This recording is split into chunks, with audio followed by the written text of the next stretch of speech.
Japanese have attacked Pearl Harbor by air. Ask not what your country can do. Kennedy has been shot. One small step for man. These truths to be self-evident that all men are created equal.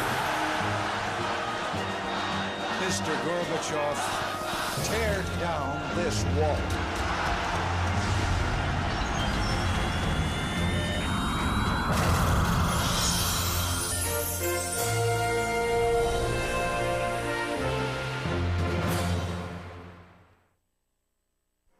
Eagle Houston, we see you on the steerable, over. On the night of July the 20th, 1969, 2 American astronauts were attempting to do something no human being had ever done before. Roger, Eagle, contact. Roger, how does it look? The Eagle has wings. Roger. Neil Armstrong from Ohio and Buzz Aldrin from New Jersey were the 2 men sent to complete a promise made by President Kennedy at the beginning of the decade. During our descent, everything looked good approaching the point coming around the moon, except our communication was a little scratchy. We're going to try it. There was an anxious moment. Gonna go for landing. Retro. Go. Fido. Go. Guide. Go. Control. Go. Telcom. Go. GNC. Go. Ecom. Go. Surgeon. Go. Capcom, we're go for landing. Altitude 4,200. Houston, you're a go for landing, over. I was in the control center at Houston. 11 forward, coming down nicely, 200 feet. 4.5 down. 5.5 down. You know, there was some doubt about this clear up to the last 60 seconds. as to where they were coming in, whether they had enough fuel or not, were they going to be able to land where they knew there was a surface that was going to be reasonably good for them to land on. Houston, Tranquility Base here. The Eagle has landed. It's a gee whiz and phew.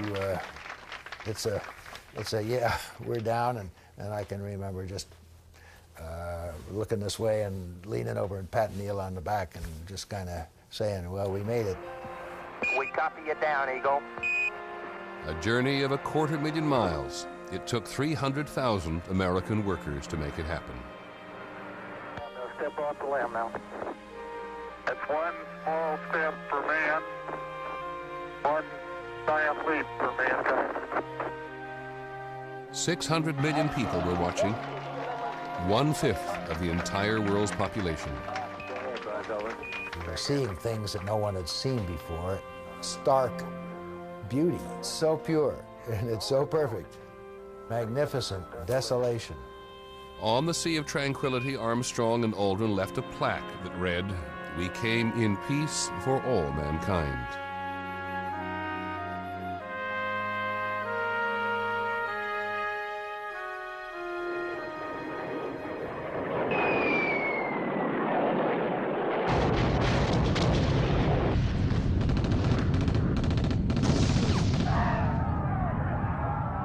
On Earth in the summer of 1969, peace and tranquility were merely concepts. At the end of the 60s, America was still haunted by memories of the young president, whose election had ushered in the decade and whose assassination had shattered its optimism. Kennedy's inaugural pledge to pay any price and bear any burden to defend freedom was being severely tested in Vietnam. President Johnson's further escalation of the war had cost him the presidency, and in 1968, Richard Nixon was elected largely on the promise to win peace with honor. To his supporters, that meant an outcome that would further American interests and ideals in the world. To his critics, it meant prolonging the horror.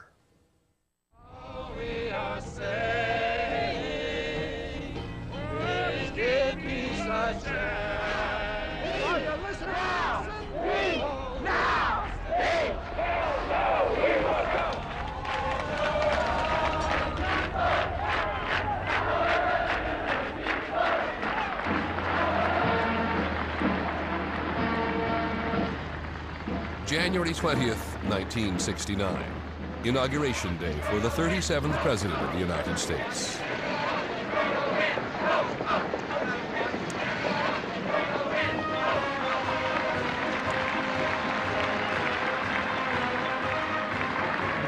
difficult years, America has suffered from a fever of words. We cannot learn from one another until we stop shouting at one another, until we speak quietly enough so that our words can be heard, as well as our voices. There were virtually two Americas when Richard Nixon took office, and they collided that day in the first major disruption of an inaugural ceremony in the history of the Republic. Eggs were thrown, obscenities were thrown, the placards were out there that were just awful. We were so torn apart that we couldn't even inaugurate a freely elected president with the dignity and the pomp and circumstance that such an occasion demands. And it was really a terrible low point in American history. What I seen on newspapers and television, it was hard to believe. Desecration of a flag that I personally fought for and put my life on the line, along with many other people. And here you are, carrying Kong flags.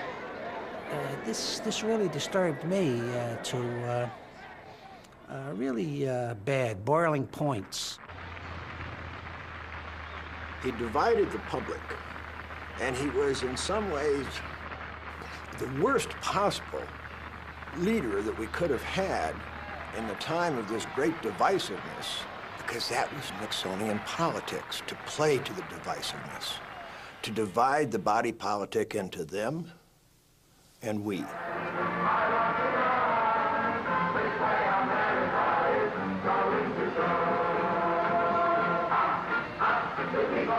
The we in that equation were the people the administration referred to as hard-working, tax-paying, patriotic Americans.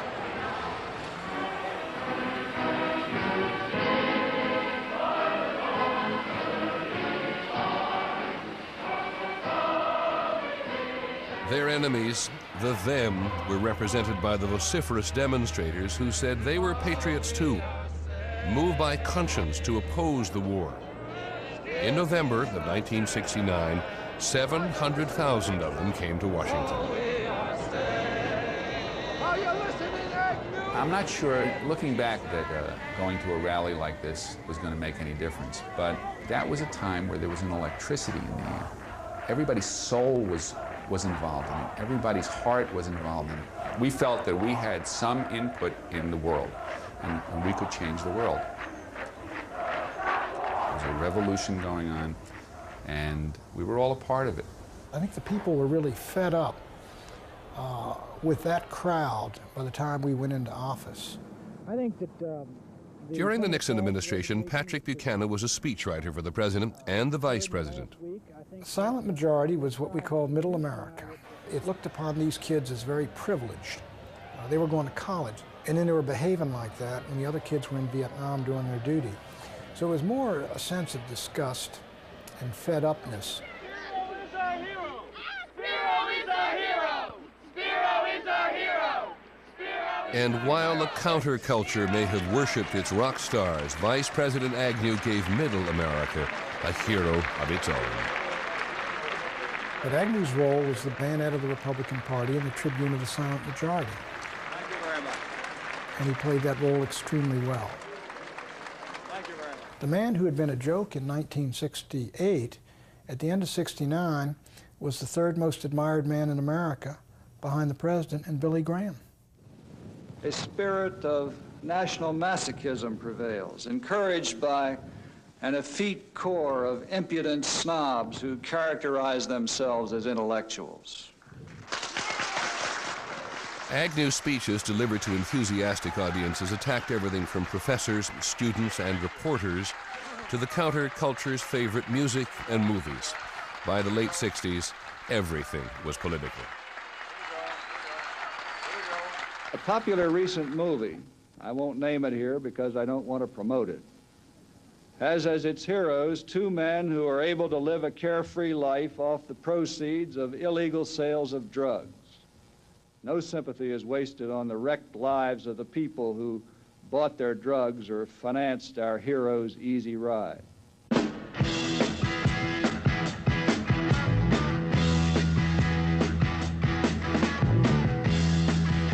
of the big movies in this superheated time became a metaphor for the widening gap between the straight and the hip, the old and the young. Easy Rider. Oh, yeah, Easy Rider. Yeah, there we are. Well, Easy Rider. Yeah, well, phew. Where do you want to start there? That film was so extraordinarily unlike anything that had gone before. Its sense of really growing out of the culture, not even trying to reflect the culture, but just being the culture. What the hell is this? Troublemakers? That had so much to say about the society, about the becoming a society of two cultures along generational lines and other kinds of lines. Why don't you get a haircut? That it was like getting hit in the gut by a fist.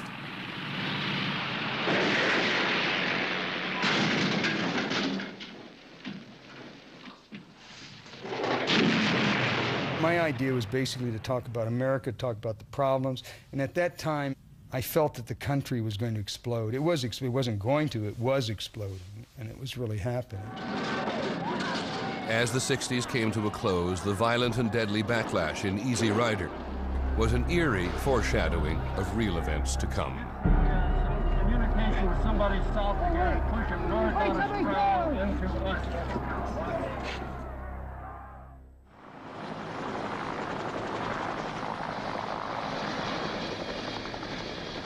In cooperation with the armed forces of South Vietnam, attacks are being launched this week to clean out major enemy sanctuaries on the Cambodian-Vietnam border. This is not an invasion of Cambodia. In May of 1970, when President Nixon announced that American troops were being sent into Cambodia, 350 college campuses erupted in violent protest. And Nixon had been promising, we're getting out of there. And all of a sudden, here comes this invasion of Cambodia. Another country added to the list. It was just a shockwave around the nation. Area immediately. Leave this area immediately. At Kent State University in Ohio, the ROTC building was firebombed. The governor called in the National Guard.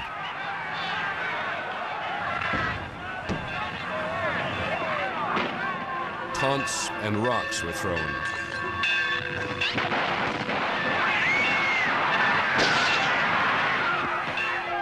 Before it was over, 4 college students were shot and killed. It represented a country gone mad. American troops shot down American students who were changing classes. That's the point we had gotten to.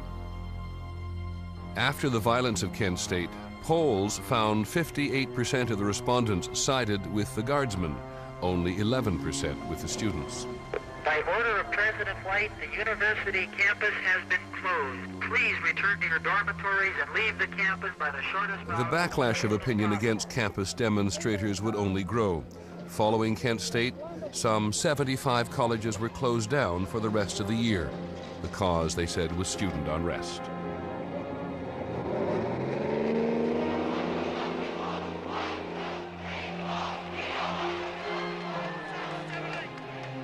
Four days after Kent State, a massive demonstration in Lower Manhattan set off legions of hard hats whose rage had been building for years. It was never planned to explode, but it did explode. Well, I was on Water Street, and we all just headed towards Broadway, and all you could hear was just shouting in senses of, let's get the bastards and let's finish this once and for all.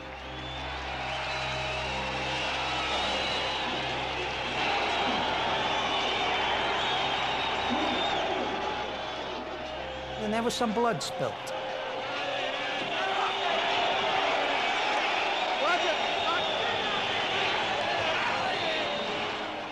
But it was all in anger, all in vengeance. Let's get them. And a lot of people, including myself, was releasing the hate and the feelings that you had. Of course, a lot of us felt winners. We felt very proud.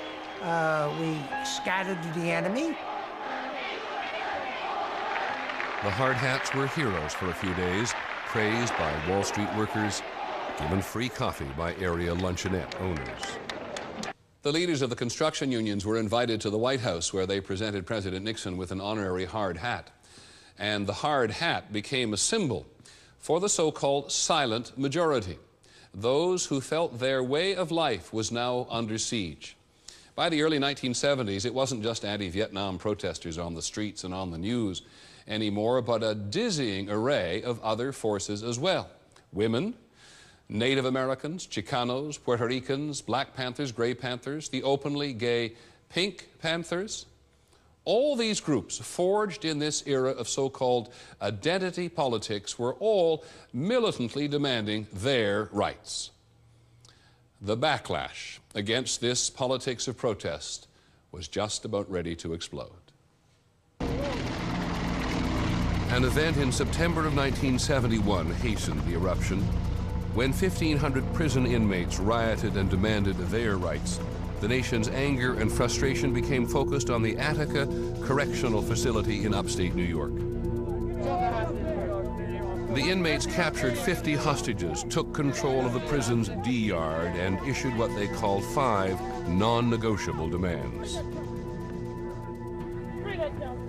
Wait a minute, hold it. New York Times reporter Tom Wicker was one of the outside observers the inmates called on to help negotiate the non-negotiable. The Attica inmates revolted basically against internal prison conditions, but the rhetoric of the revolt was very Marxist. You know, the oppressed peoples of the world arise. The entire incident that has erupted here at Attica is a result of the unmitigated oppression wrought by the racist administrative network of this prison. As this tense real-life drama unfolded, families of the hostages, desperate for word on the condition of their husbands or fathers or brothers, clustered around the prison. Would you take that? Would you take the mic out? They saw Black Panther leader Bobby Seale come to visit the inmates. They heard that North Vietnam offered the rioters asylum. Attica quickly became a symbol for all of America's boiling hatreds. I went outside the prison to report on what was happening inside. And all of a sudden there began to be these shouts and screams from the crowd. I hope they kill you all, that sort of thing. They identified us, the observers, with the inmates. The tensions mounted as neither side seemed willing to make concessions, and the state ready to take the prison back by force. On the morning of the revolt's 4th day, prison officials did not let the observers back into D-yard. Armed state troopers were perched on the prison walls. Everybody got a gas mask. And certainly those scared young troopers thought the inmates were going to kill the hostages. So they came in scared, they came in shooting, they came in taking no chances. The hostages are on the catwalks with knives at their throats.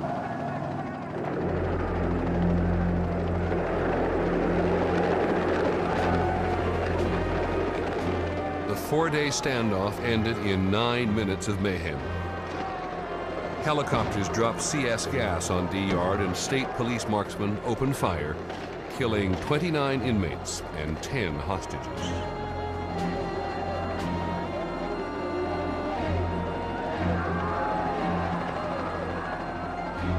It's crazy, they didn't have to do that.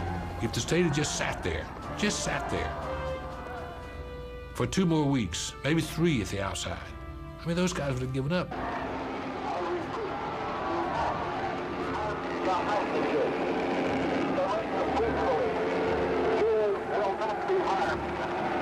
Your hands on top of your head and move to the outside of the D and D block corridor. What is it now, 20-odd years later? I can't get over that feeling. They didn't have to do that, you know, but they did.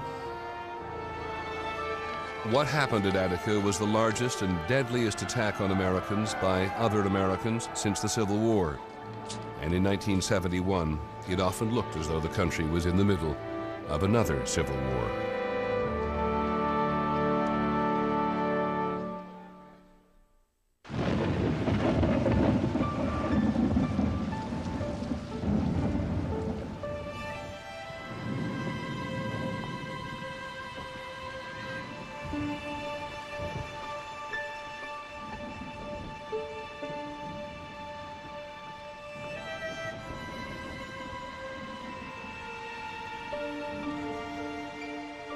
I'm just like most of the guys I would say in Vietnam, I'm just going to do my time and get out of here if I can. I'm not here to win a war. I'm just here to do my time and rotate. How short am I? How much time do I have left? That's the biggest concern of everyone. And can I make it? The war was not going to be won. It was just going to be exited in the best possible political manner. And it was about dog eat dog and surviving. Really a very brutal, prison-like existence of survival. Inside, that really eats away at you. That has a tremendous negative effect on your spirit and your sense of worth and your sense of purpose. You know, I was tired of all of it, weary of it. And too many deaths and too much pain and too much suffering.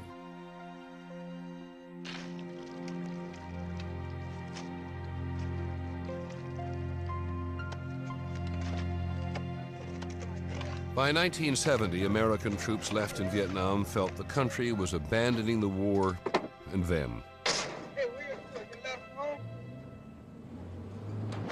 The number of American ground forces had been cut in half as part of President Nixon's pledge to win peace with honor. As the pullout continued, new recruits, overwhelmingly draftees, felt they were being asked to fight a war already lost on the battlefield and despised at home. The enemy had no doubt about its purpose. Its only way out of the war was victory or death. Unlike American soldiers who came to Vietnam and they came only for 1 year and then got out, in Vietnam there was no draft period like 1 or 2 years. So you would go on to the end of the day, to the end of the war.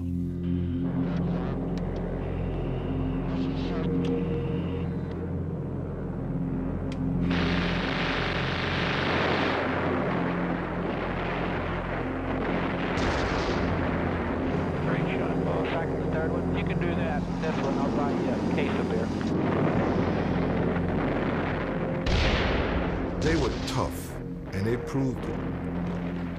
When the trails were bombed, they would carry all of their gear on their back. They would hump it for days. They were fighting for home, which is something I wasn't doing. When you're fighting for home, you get down.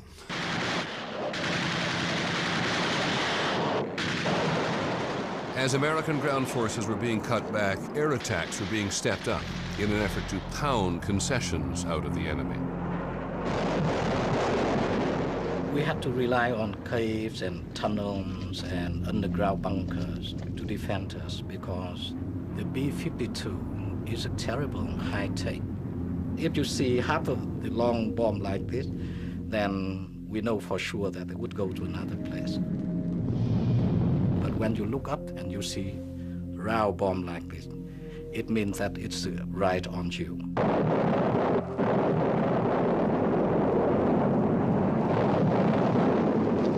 But continuous rounds of bombing and hundreds of thousands of casualties did little to deter an adversary continuously resupplied by China and the Soviet Union, and able to recruit seemingly endless numbers of people. That is truly a national mobilization in that all people, men and women, young children, took part in the national effort of war. We saw an escalation of the anti-war movement all over the world, and even in America. We heard about the killing of the student in Kansas State and everything. The news from the anti-war movement all over the world gave us strength. Walt Kurtz, Tennessee, 4 Bronze Stars. Right on. In America by the early 70s, protesters against the war included some of the men who had fought in it. Once eager soldiers who now felt lied to and betrayed. I pray that time will forgive me and my brothers what we did. I wasn't in Washington where they threw their medals. I thought I'd try to do one better, and I sent my campaign ribbons to President Nixon. I saw the war as completely unwinnable, which made it even worse, even more criminal. Go on fighting a war that you know you can't and won't win. It struck me as worse than criminal, struck me as insanity. As the war dragged on into the 10th year of American military involvement, there was still no end in sight. Vietnam had already brought down one president and was now threatening to bring down another. President Nixon's standing in the polls dropped severely as the promise of peace with honor proved elusive. Peace talks in Paris with the North Vietnamese were stalled over the concept of mutual withdrawal and the release of American prisoners of war. Secret negotiations between National Security Advisor Henry Kissinger and Lee Dak-to were not making any progress. But in February of 1972, another set of secret negotiations did lead to one of the biggest diplomatic coups of the 20th century. In one stunning swoop, the Cold War politics of the post-war era changed. America was recognizing and dealing with the communists. Nixon was the great anti-communist, and to come on national television and announce that I've been invited to China and I've accepted with pleasure, it was astonishing. And you could tell by the reaction of the press. White House aide Patrick Buchanan was on the trip the president called the week that changed the world. We have at times in the past been enemies. We have great differences today. He went to Beijing, frankly, because he was trying to work the foreign policy game to get the United States out of Vietnam with honor. Nixon's aim was to have the Chinese pressure their North Vietnamese allies to come to terms at the peace table. And just 4 months after China, Richard Nixon became the first American president to visit Moscow, where he and Leonid Brezhnev signed the first Strategic Arms Limitation Treaty. The president got something else as well. He wanted Mao and Zhou Enlai in Beijing to have sleepless nights wondering what's Nixon talking to Brezhnev about over there in Moscow tonight. And he was a genius at this. And putting those tensions on, which had the effect of blocking Soviet or Chinese getting together to present a united front against the United States and Vietnam. Nixon had taken a calculated chance, and it had worked. The Soviet Union cared more about getting controls on American offensive missiles and preventing the Americans from broadening and thickening an anti-ballistic missile system than they did about their little allies in North Vietnam, who were getting the living hell bombed out of them. And there was a sense of being betrayed, sold off, at that time by the superpowers. No longer able to depend on their powerful allies, the North Vietnamese appeared ready to make concessions at the peace talks. In October of 1972, there was an announcement from the National Security Advisor. We believe that peace is at hand. A month later, President Nixon, now seen as a seasoned world statesman, was re-elected in a landslide.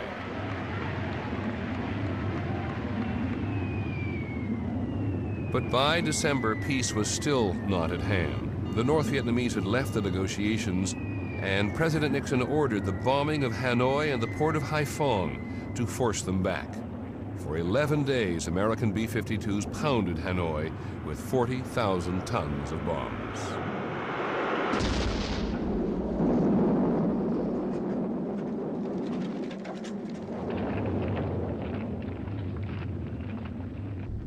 Hanoi was in rubble. The railroads, the bridges were all down. They had selected targets, obviously, and the U.S. knew where we were. And the only thing that happened in the POW camp was a piece of plaster fell down, and it hit one of the POWs in the head and cut his head. That's the only injury throughout that whole bombing. Bob Jones was in Hanoi during the Christmas bombings. He was one of 500 American prisoners of war held in a prison they called the Hanoi Hilton. There was a loudspeaker. Every morning and every afternoon we had an English broadcast. The prisoners of war, whose release had become a crucial part of the peace negotiations, were scolded about the bombings by their captors. And Hanoi Hannah said, how can the United States continue with their bellicose and obdurate policies, bombing and strafing innocent women and children, churches, hospitals? How can they do all that after they've placed a plaque on the moon saying, "We come in peace for all mankind"? And everyone said, "On the moon?" And that was the first we knew about our moon landing. There were cheers all the way through the camp. After that, we'd point to the guards would come up and we'd point to the moon, you know, and say, "US, US." For some prisoners of war, it was their 7th Christmas in captivity. At the end of 1972, there was still no guarantee that they'd ever get home.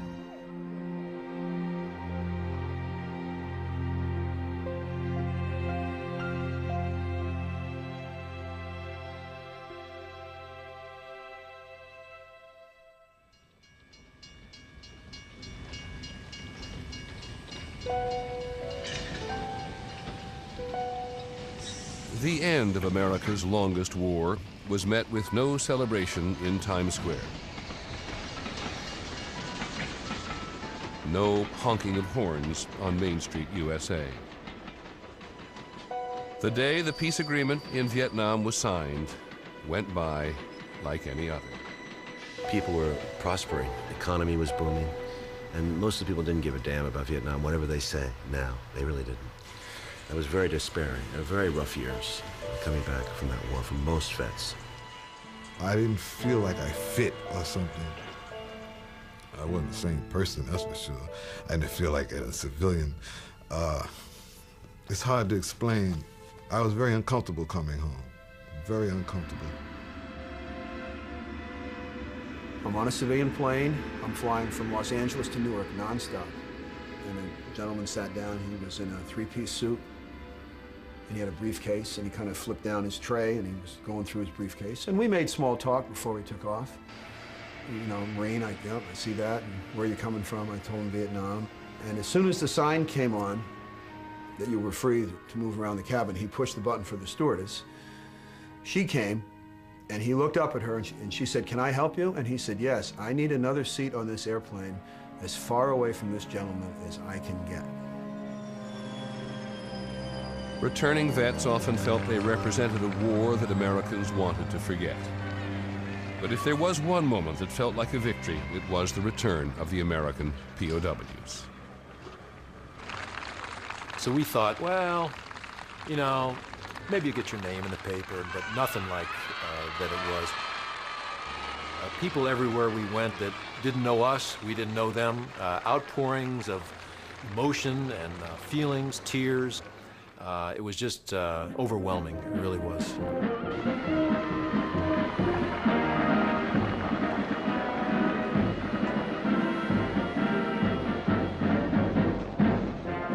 President Nixon invited us to the White House for a party, a dinner and everything. So many believe we never could win.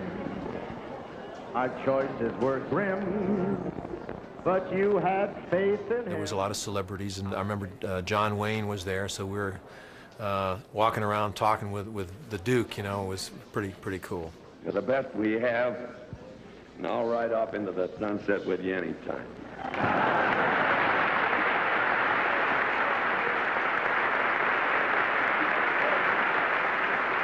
It was a grand time. It was fun, a lot of fun.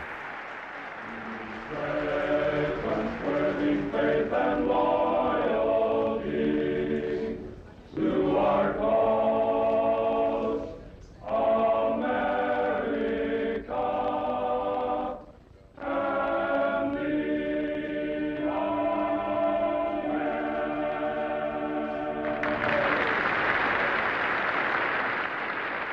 It was the Nixon presidency at its peak. He had ended the war with honor, and the POWs were there at the White House. And Nixon was at 70%. It was really the apex, I think, of the Nixon administration. And within a month, of course, the Watergate thing ruptured and broke. The crisis in Vietnam would soon be replaced by a new crisis at home. A growing scandal stemming from a break-in at the Democratic National Committee headquarters in the office complex known as Watergate. Hearings on Watergate dragged one White House aide after another in front of Congress to answer questions about systematic wrongdoing in the highest office in the land. Watergate was certainly a fascinating spectacle. Suddenly, all the bad things the left had been saying throughout the Vietnam protests seemed to be proven true in spades. Mr. Butterfield, will you stand? The televised hearings drew in an enormous audience.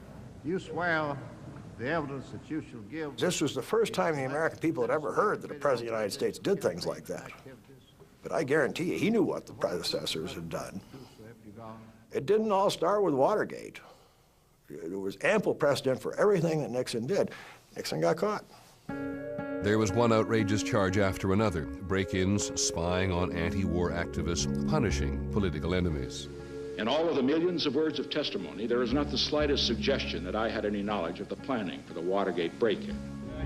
Congressional committees and their battery of lawyers were bringing the charges closer to the Oval Office. One of the president's lawyers at the time was Leonard Garment. This was the show of the week, the month, the year, decade for young lawyers. Hello, young lawyers, wherever you are. And they were drawn by the excitement of the pursuit of the great white whale, all these Ahabs. There was a constant pursuit by Congress and the press. It sometimes seemed the administration was coming unpinned. It looked that way in New Orleans when President Nixon shoved Press Secretary Ron Ziegler toward a horde of reporters. And Nixon was trying every which way. How could he save his presidency? How could he pin it on somebody else? How could he rationalize what happened? The Nixon White House was in, at least from the external and even from the journalist point of view, was in real shambles. They were paralyzed. I mean, they could do nothing but defend against Watergate. And in the middle of all that, the country was subjected to further signs of collapse. I will not resign if indicted. I will not resign if indicted. In October of 1973, Vice President Agnew, the administration's top spokesman for law and order, did resign after he was charged with extortion, bribery, and tax evasion in a separate scandal all his own. Ladies and gentlemen, the President of the United States. But even as his allies were falling around him, the president was determined to finish his watch.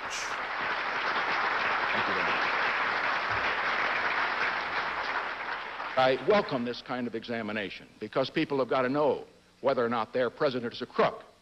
Well, I'm not a crook. I've earned everything I've got. Imagine a president of the United States in a news conference on national television saying, I'm not a crook. You know, you never even before that ever conceived that a president might be a crook. It just all began to mount up, and ultimately, it was a collapse. Good evening.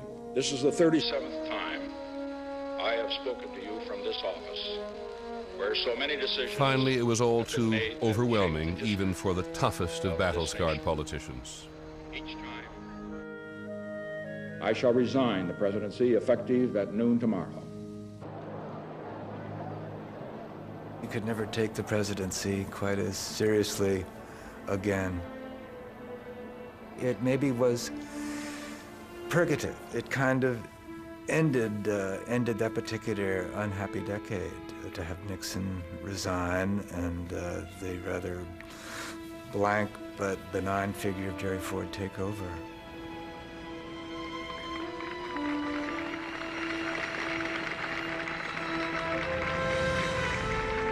His resignation was a relief, casting off of an old snakeskin, moving forward.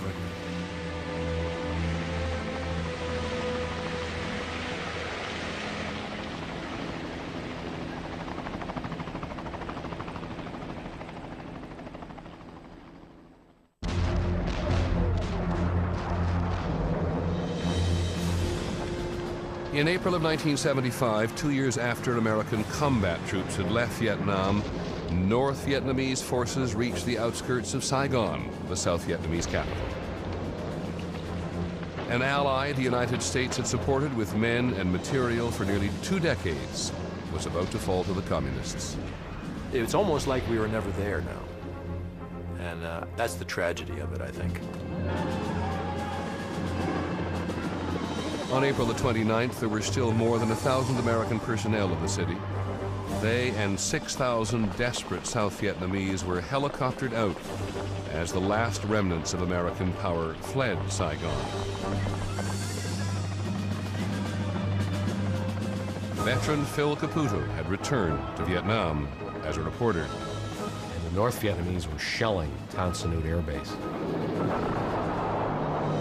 Boy, I remember some of those shells landing close to them. I mean, the building was just trembling. And somebody said, "Go, go, go." And I remember running out and just leaping in this big CH-53 helicopter, huge thing. Come on, this way. Hey, this way. Come on. Come on, let's go. Must have been 60, 70, maybe 80 Vietnamese refugees and a few American newsmen, a handful of people from the embassy. And then the helicopter took off. I remember just looking down and just seeing this brown and green country. And then we crossed the coast. The sight I'll never forget. The 7th Fleet had mustered out there. They were going to take refugees out. I looked at all of this might, and I said, we got whipped by a bunch of peasant guerrillas in the end. On the next day, victorious North Vietnamese troops rolled into Saigon. 10 o'clock in the morning, the radio announced that, the South Vietnamese had surrendered. And that was it, we hugged one another and cried. And for me, it's a many long years. And now we see the final day.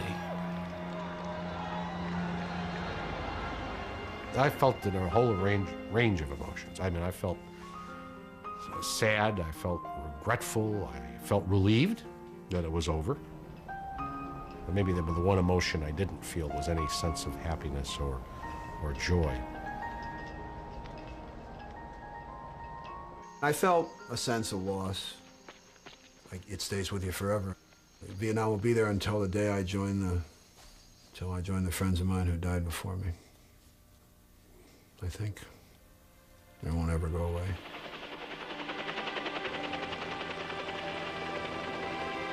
For America, the fall of Vietnam would symbolize the end of an era, the post-war era of confidence, unity, and optimism.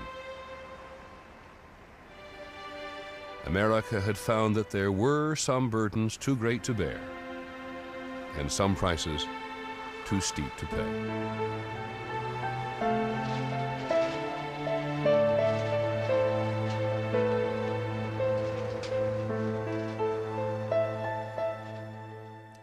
The fall of Vietnam was the nadir of a humiliating episode in American history.